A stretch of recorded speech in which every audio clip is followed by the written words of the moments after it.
नमस्कार. नमस्कार. आज आपण अशा एका काळात डोकावणार आहोत जिथे मुलीने शाळेत जाणं म्हणजे म्हणजे धर्म बुडवण्यासारखं होतं. जिथे माणसाची ओळख त्याच्या नावापेक्षा त्याच्या जातीवरून व्हायची आणि त्यावरूनच त्याचं अख्खं नशीब ठरायचं. बरोबर. अशा काळात एका व्यक्तीने समाजाला आरसा दाखवला आणि एक साधा पण अत्यंत भेदक प्रश्न विचारला. कोणता? माणूस जन्माने मोठा ठरतो की ज्ञानाने आणि कर्माने? ते होते महात्मा ज्योतिराव फुले. आज आपल्याकडे असलेल्या माहितीच्या आधारे आपण त्यांच्या याच कार्याचा आणि दूरदृष्टीचा सखोल वेध घेणार आहोत.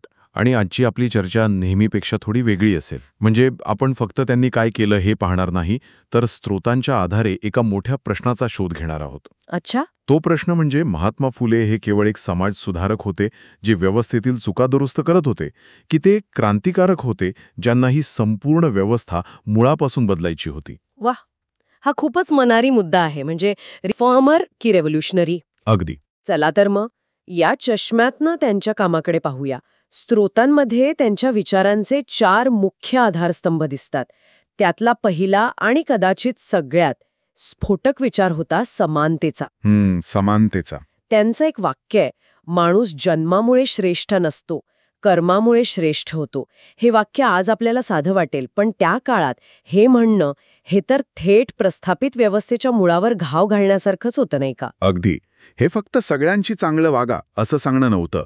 ही मानवी मूल्यांची, मानवी प्रतिष्ठेची एक नवी व्याख्या होती. नवी व्याख्या? हो.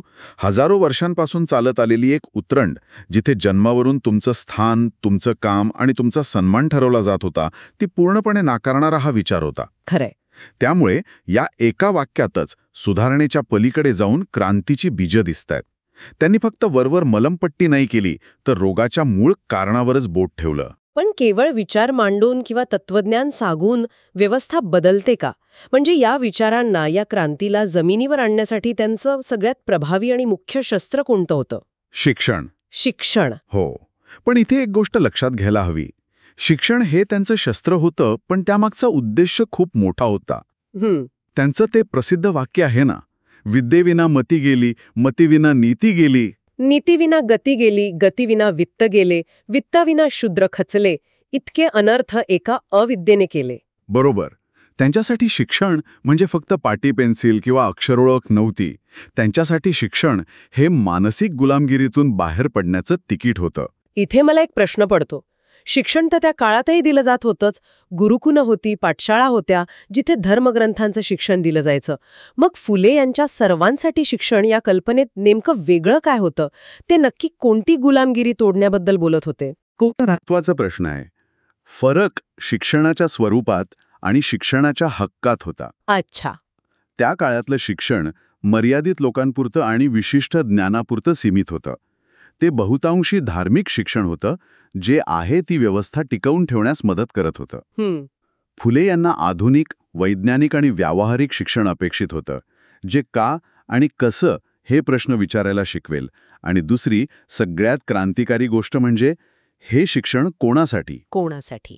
तर ते स्त्रियांसाठी, शेतकऱ्यांच्या मुलांसाठी, अस्पृश्य मानल्या गेलेल्या समाजासाठी, म्हणजेच ज्यांना ज्ञानापासून हजारो वर्ष दूर ठेवलं गेलं, त्यांच्याच हातात त्यांनी हे शस्त्र दिलं. आणि हे प्रत्यक्षात आणणं कल्पनाच करवत नाही किती अवघड गेलं असेल. स्त्रोतांमध्ये सावित्रीबाईंच्या संघर्षाचा उल्लेख आहे. हो. त्या शाळेत शिकवायला जाताना लोक त्यांच्यावर दगड, चिखल, शेण फेकायचे. तरीही त्या डगमगल्या नाहीत. म्हणजे विचार मांडणं एक गोष्ट, पण त्यासाठी स्वतःच्या अंगावर दगड झेलण्याची तयारी ठेवणं ही खरी क्रांती आहे. बरोबर. आणि म्हणूनच ते फक्त विचारवंत राहत नाहीत, तर कृतिशील क्रांतिकारक ठरतात. कृतिशील क्रांतिकारक? हो. कारण त्यांनी फक्त शाळा उघडा असं सांगितलं नाही, तर स्वतःच्या घरातून, स्वतःच्या पत्नीला शिकून सुरुवात केली. ही वैयक्तिक आणि सामाजिक क्रांती एकाच वेळी सुरू होती. आणि याच शिक्षणामधून त्यांच्या कामाचा दुसरा पैलू समोर येतो. सर्वांसाठी शिक्षण. या शब्दात त्या काळात स्त्रियांचा समावेश करणं हेच कदाचित सगळ्यात धाडसाचं काम असेल. स्त्री सन्मान आणि स्वातंत्र्य हा त्यांच्या विचारांचा दुसरा महत्वाचा स्तंभ होता. हो. आणि याला जर आपण मोठ्या चित्रात पाहिलं, तर हे एकाच वेळी 2 शोषणांवर केलेला हल्ला होता. 2? एक म्हणजे पितृसत्ताक पद्धती आणि दुसरा जातीयवाद. कारण त्या काळात स्त्रिया आणि तथाकथित निम्न जातीचे लोक हे दोन्ही घटक ज्ञानापासून आणि अधिकारांपासून वंचित होते. हां.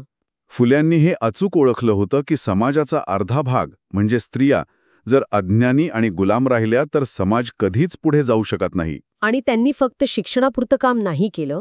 स्रोतांनुसार त्यांनी विधवा पुनर्विवाहाला पाठिंबा दिला, बालविवाह प्रथेला विरोध केला. आणि केशवकांसारख्या अमानुष प्रथेविरोधात नाव्यांचा संप घडवून आणला. हो, इतकंच नाही तर एका विधवेच्या मुलाला, यशवंतला, दत्तक घेऊन त्यांनी समाजापुढे एक आदर्श ठेवला. हे तर निव्वळ सुधारणा नाही, हे थेट रूढी परंपरांना दिलेलं आव्हान होतं. नक्कीच. आणि याचं एक उत्तम उदाहरण म्हणजे त्यांनी स्वतःच्या घरातील पाण्याचा हौद अस्पृश्य मानल्या जाणाऱ्या समाजासाठी खुला केला. हो, त्याचाही उल्लेख आहे. या एका कृतीतून त्यांनी माणसामाणसात भेद करणाऱ्या प्रत्येक विचाराला नाकारलं. जी व्यक्ती एका बाजूला स्त्री सन्मानासाठी लढते, तीच व्यक्ती दुसऱ्या बाजूला जातीय भेदभावाविरोधात उभी राहते. यातून दिसतं की त्यांची लढाई कोणत्याही एका गटापुरती नव्हती. तर ती संपूर्ण मानवतेसाठी होती. अगदी. समानता, शिक्षण, स्त्री हक्क हे मुद्दे समजण्यासारखे आहेत. पण मला स्रोतांमधल्या एका गोष्टीचं खूप आश्चर्य वाटलं. 150 वर्षांपूर्वी शेतकरी आणि बहुजन समाजाच्या आर्थिक हक्कांसाठी इतका प्रखर आवाज उठवणं हे कितीतरी पटीने काळाच्या पुढचं होतं. बरोबर. मला वाटलं होतं की त्यांचा भर फक्त सामाजिक सुधारणांवर असेल, पण त्यांचं लक्ष अर्थव्यवस्थेवरही होतं. आणि हाच त्यांच्या विचारांचा तिसरा आणि अत्यंत महत्त्वाचा स्तंभ आहे, जो त्यांना एका वेगळ्याच उंचीवर नेऊन ठेवतो. त्यांनी शेतकऱ्याचा असूड नावाचं पुस्तक लिहिलं. शेतकऱ्याचा असूड? हो. त्यात त्यांनी शेतकऱ्यांच्या शोषणाची अत्यंत परखडपणे चिकित्सा केली. अन्न उगवणारा उपाशी राहू नये हा त्यांचा विचार साधा सोपा वाटत असला तरी त्यामागे एक मोठी आर्थिक आणि राजकीय समज होती. म्हणजे नेमकं कसं? त्यांनी हे ओळखलं होतं की शेतकऱ्याचं शोषण फक्त सावकार किंवा जमीनदार करत नाहीये, तर त्यामागे एक मोठी व्यवस्था आहे. अच्छा. त्यात सरकारची धोरणं आहेत, प्रशासनातील भ्रष्टाचार आहे आणि समाजातील जातीय उतरंडही आहे. त्यांनी शिक्षण, जात आणि आर्थिक शोषण या तिन्ही गोष्टी एकमेकांशी कशा जोडलेल्या आहेत हे उघड करून दाखवलं. बापरे. त्या काळात सामाजिक प्रश्नांना आर्थिक बाजूनी पाहणं आणि ते इतक्या स्पष्टपणे मांडणं हेच त्यांना एक द्रष्टा विचारवंत बनवतं. म्हणजे थोडक्यात सांगायचं तर त्यांची दृष्टी फक्त समाजातील वाईट चालीरीती बदलण्यापुरती नव्हती, तर समाजाचा पायाच बदलायचा होता. बरोबर. जिथे सामाजिक, शैक्षणिक, लैंगिक आणि आर्थिक अशा सर्व पातळ्यांवर समानता असेल. हे तर संपूर्ण परिवर्तनाचं, एका नव्या समाजाच्या निर्मितीचं स्वप्न झालं. अगदी. आणि म्हणूनच सुरुवातीचा प्रश्न महत्त्वाचा ठरतो. ते फक्त काही गोष्टी दुरुस्त करत नव्हते, तर ते एका नव्या समाजाचा पाया रचत होते. आणि म्हणूनच त्यांना क्रांती सूर्य म्हटलं जातं. तर ही होती त्यांची दूरदृष्टी. आता आपण चर्चेच्या दुसऱ्या आणि तितक्याच महत्त्वाच्या भागाकडे वळूया. आज 150 वर्षांनंतर आपण नेमके कुठे उभे आहोत? हा मोठा प्रश्न आहे. फुले यांनी पाहिलेलं स्वप्न आणि आजचं वास्तव यात किती अंतर आहे? स्रोतांमध्ये एक संतुलित चित्र मांडलं आहे. आधी चांगल्या बाजूबद्दल बोलूया. काय बदललं आहे? निश्चितच खूप काही बदललं आहे. हे नाकारून चालणार नाही. कायदेशीर आणि संस्थात्मक पातळीवर तर प्रचंड प्रगती झाली आहे. उदाहरणार्थ, आज मुली शाळेतच नाही तर मोठमोठ्या पदावर काम करत आहेत. जातीय भेदभावाविरुद्ध कडक कायदे आहेत. संविधानाने सर्वांना समान हक्क दिले आहेत. बरोबर. पुनर्विवाह आता समाजाला नवीन राहिलेला नाही.